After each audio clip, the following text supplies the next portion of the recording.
Hello. All right. Today I just wanted to talk a little bit about how to name chords and how to make chords, basically, from that knowledge.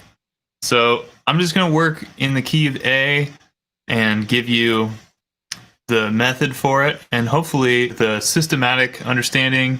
You should be able to make your own chords and understand how to play any chord just based off of the name, and also knowing the names of the notes on the neck and their relationships and all that stuff as well. But anyway, so the general rule is this: if it has the seventh chord if a chord has the seventh included, then you'll just see the number written. So, like, it's a good example: an A9 chord, or an A major 9 chord is really what you would see it called as, like this. So you'd have the note A, you'd have the major 7th, thus A major 9, the 3rd, 5th, and then the 9th. There you go.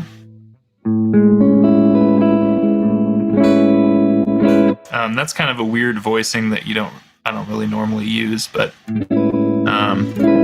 that's a good example of A major 9. So we know it's an A chord, we know it includes the major 7th, and then we also know to include the 9th as well, just from the name. If it does not include the 7th, then what you normally would see is add something.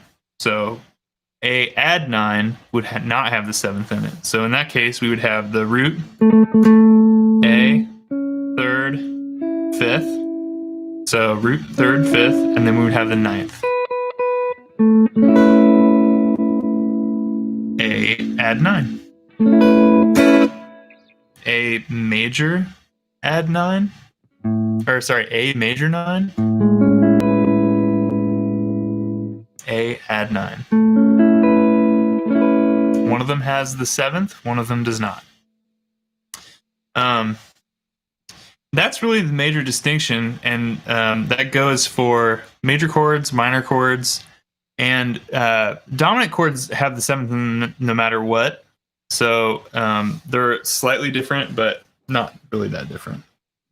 So let's kind of go through all the chord voicings in A for lots of different chords and think them through. So first we have just a regular old A major chord. No 7th in there, so we just say A if we want. And then we have A minor, no 7th, obviously. And then from there we have A7. So we have the 7th included, so we tack on the 7 on it. It's an A chord with the 7th, dominant 7. Then we have A major 7. So obviously it's an A chord with a major 7 included.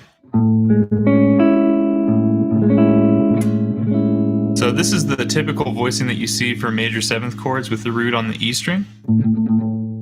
Root on the 5th of the E string.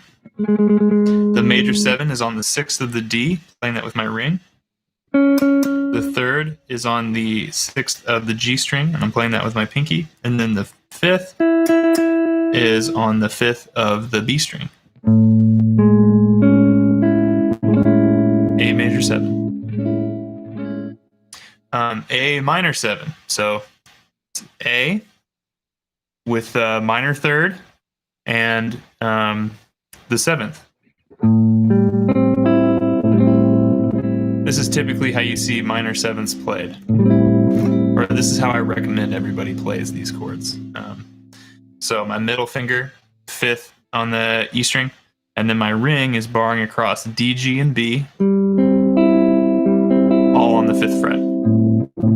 So we have the root, we have the minor 7th, we have the minor 3rd, we have the 5th. Cool. So we've got dominant 7. Oh, and then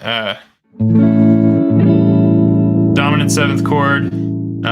It's just a regular major chord, but we flat the seventh from a major seven down to a minor seven.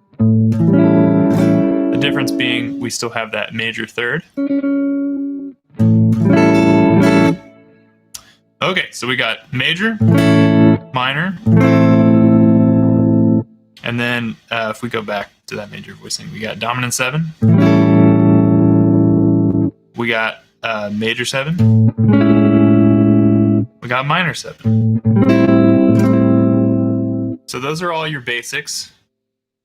You should be able to make those in any position because they're all movable shapes. So once you have major and minor triads, basically, down, then you get major seven, minor seven, dominant seven, with the root on the E string. And then from there, we start changing up the stuff. So we do add nines and sixes and major nine and 11s and 13s and things like that. So yeah, let's talk a little bit about that really quick. So the numbers are really important. Basically, all they mean is if it's 1 through 7, then it's all in the same octave as the root. So in this case, if our root note is on the E string, then we just go, it's one of those scale degrees. So if we were to play an A6 chord, for example, we would play, so in that case, we don't have the 7th, right? Because we're not even using that note. It just goes up to 6. So we have the root, the 3rd, the 5th, and then the 6th. So we have the root, the 3rd, the 5th, and then the 6th.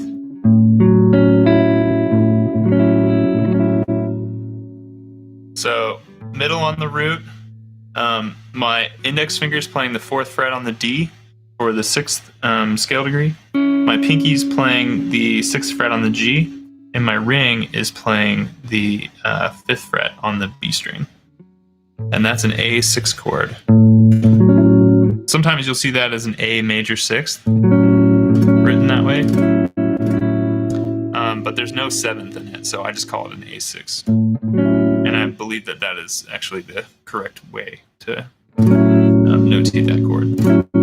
Okay, and then the same thing goes for A minor 6. So we would just have a minor 3rd instead of a major 3rd.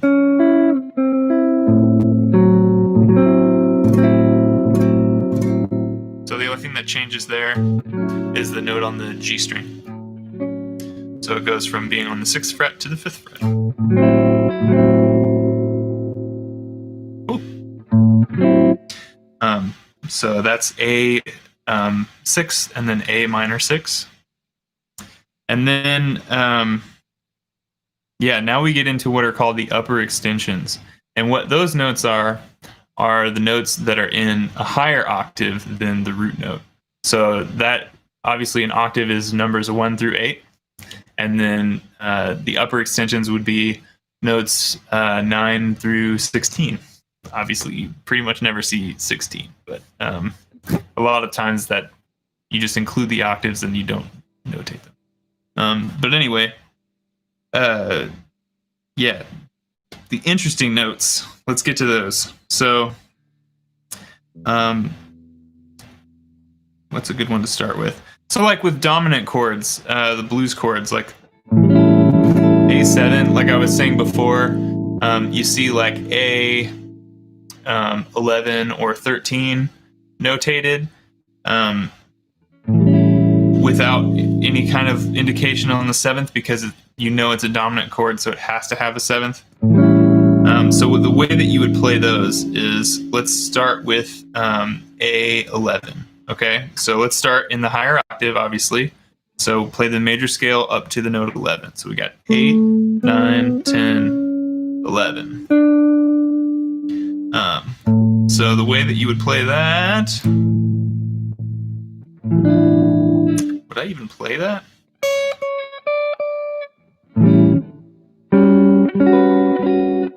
I guess you could. Just sounds like a sus2 chord. I'm going to consult my book. One thing you should get, if you don't have one yet, is a Chord Encyclopedia. This is the one that I use. It's from Hal Leonard. It's just a dictionary of chords. And, it's just really useful to have, to be honest with you. So we got A minor 11. That's easier. Is there even a useful voicing of A11? Here we go. I got it picked out. Oh, I see.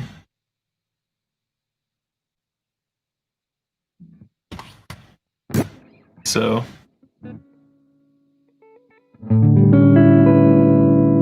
interesting. Yeah, so the 11th is just like the 4th in the higher octave. And you still have to keep the major third in the chord. So that's what I was kind of struggling with, is, the lowest root note is here, and then the higher third is right there.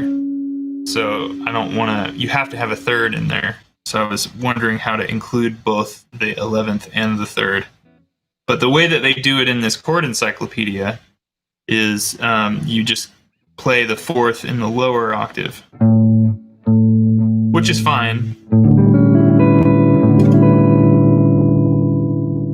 Doesn't sound that good all on its own. I'm sure there's a context where it sounds cool, but not in that one. And then, yeah, you would include the 9th. Kind of the method that I have been taught for this, or actually, I don't even think I've been taught it, but what I've sort of gathered over the years is, like, for all the extensions, you include the other extensions up to it if possible. I think that's how pianists would do it. So like an 11 would include, root, 3rd, 5th, 7th, 9th, and then 11th. So that's why you have that note on top. But honestly, on guitar, you just don't have that many notes to choose from a lot of the time. So you wouldn't really use all the notes available to you all the time. A lot of the times your chord voicings depend on the context, because the guitar is an ensemble instrument. So you'd be playing, in a jazz combo, for example, you'd be playing with a pianist and a bass player. And a lot of times you'd play only maybe 3 notes of that chord or 4 notes of that chord, while the bass player might be playing A, and the pianist might be including that 11th extension. So together, the 3 of you might create that chord as a unit. Or, a piano player can just do it all by themselves because they've got 10 fingers to play notes. Okay, so I guess that's an A11. I don't really like that chord. Anyway, let's do A13. So 9, 10, 11, 12, or 8, 9, 10, 11, 12, 13. This is a chord that you see very often. So with a dominant chord, you'll see this one far more often than A11. So all I'm doing is I'm playing a dominant 7th chord, and then I'm adding my pinky onto the 7th fret of the B string. It's a very mellow sounding chord. It's something that a lot of people will embellish when they're playing blues.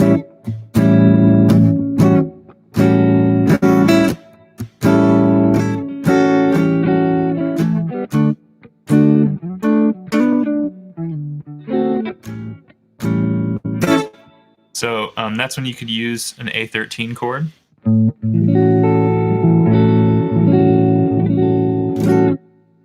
But yeah, and then, there's no 11th in that voicing. So again, it's context and the fact that guitar is a very limited instrument in terms of including up to root, 3rd, 5th, 7th, 9th, 11th, 13th. Yeah, we can't play 7 notes at the same time, so got to take some out. But again, you have the root third, fifth. You have to have the dominant seventh, and then you have the 13th as the upper extension. So you just have A, and then 13 because you have to have the 7. Hopefully that's clear. Whereas if it were a triad, you'd have like A add 13, which would sound like really crazy, actually. Let me see if I can build this. So we have to have the root, the third, the fifth, and the 13th. Here's the 13th. So we have we could do a really weird voicing. Root, third, fifth, no. Root, third, fifth, and then 13 is F sharp. So root, third, fifth.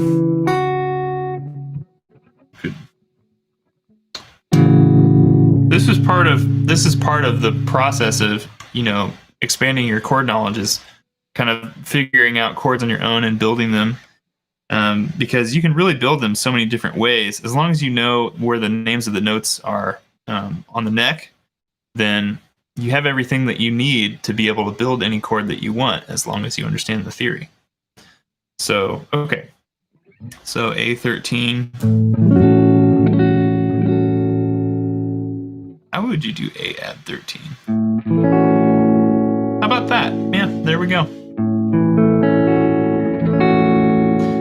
They might also just call that an A6.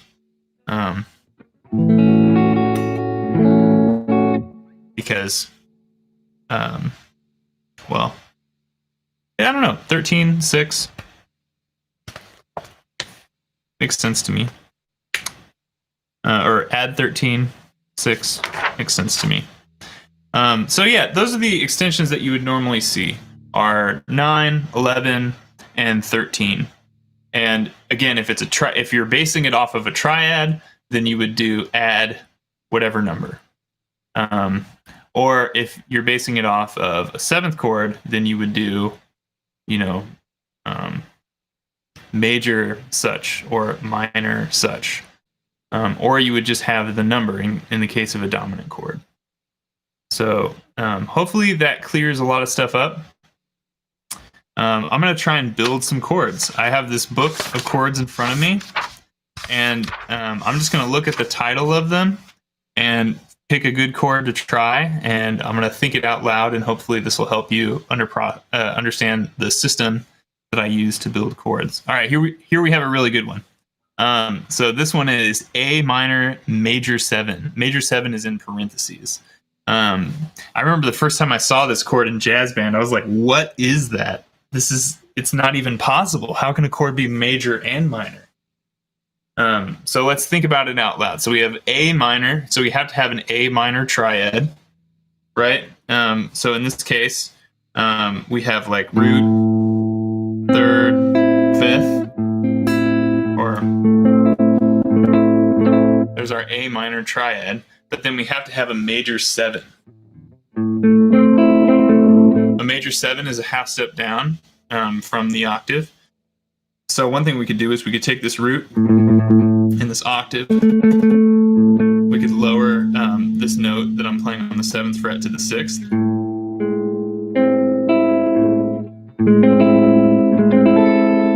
And there we have it, A minor. So we have A, C, E, and then we have the major 7. A minor, major 7. Let's try a different one.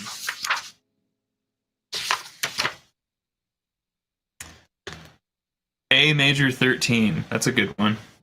So we have A, and then we have major. So we know it's going to be based off of A major 7th chord, and then we have 13. So we need to include the upper extension of the 13.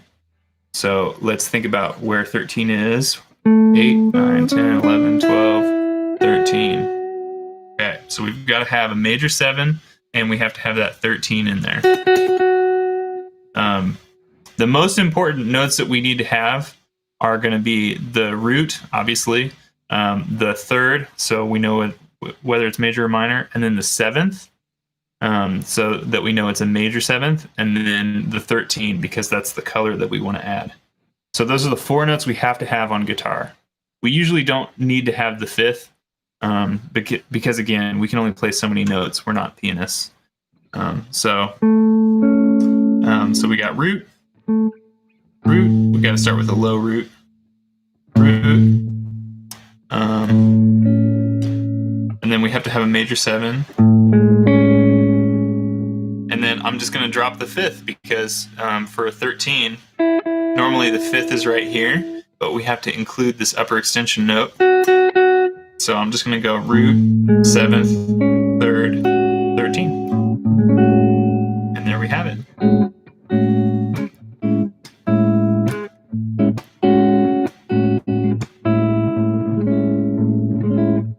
All right. Cool. And then the add stuff goes, I'm just looking at my encyclopedia and I saw A minor add 9. So that's a really easy chord. Pause the video and give that one a shot if you want. I'm going to explain it right now. So A minor add 9. So there's no 7th. So we have an A minor triad. And then we add the 9th as the upper extension. So here's the octave. And then we add on. And there's A minor add 9. Cool. Let's go back here and do some crazy stuff.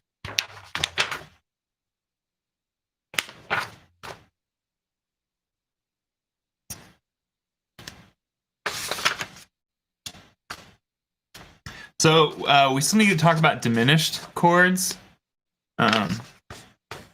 And we can talk about augmented chords, but honestly, nobody uses them. So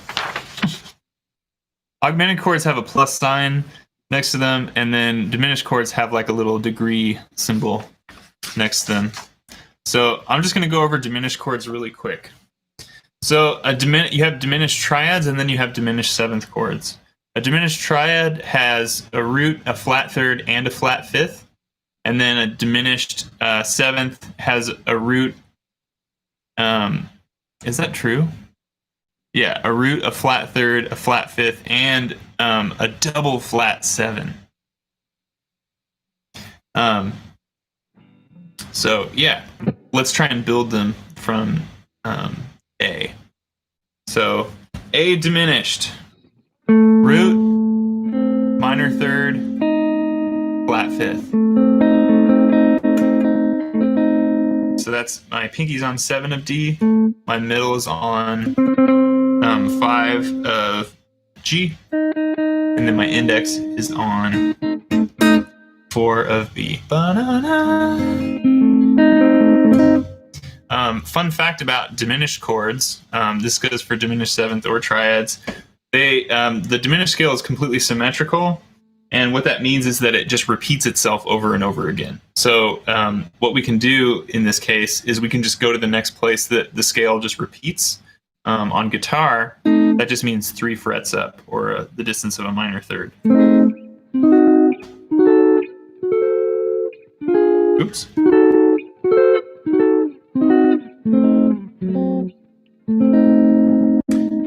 So that's always fun. It always sounds really good in a guitar solo when you can just bust out some diminished chords like that. Okay, and then A diminished 7, the last chord of the day. So that's going to have, again, root, flat 3rd, flat 5th, double flat 7. So what does that mean? Here's the way that I like to play this voicing. I like to play diminished 7th chords like this. My middle finger goes on 5 of A, 5 of E. My index finger bars the 4th fret on the D, G, and B strings. And then my my ring finger plays the 5th fret on the G string.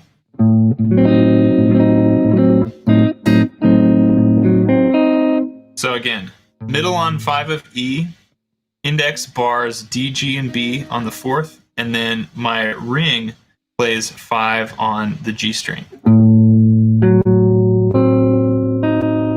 And you can move this shape around 3 frets at a time too.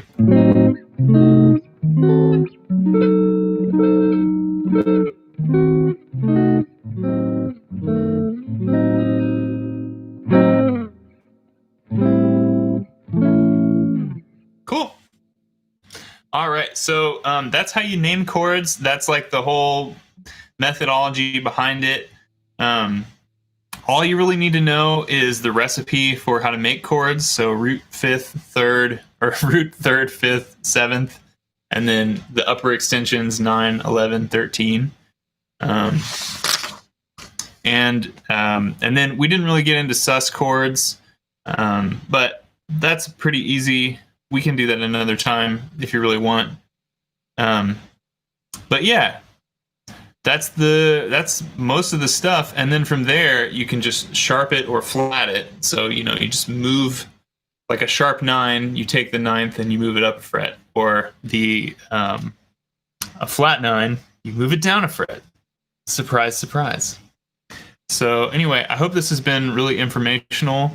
Chords are kind of infinite in their complexity, and I just wanted to give a system for being able to understand, how to make a chord just based off of it being named. So hopefully this has helped you as an introduction to that system.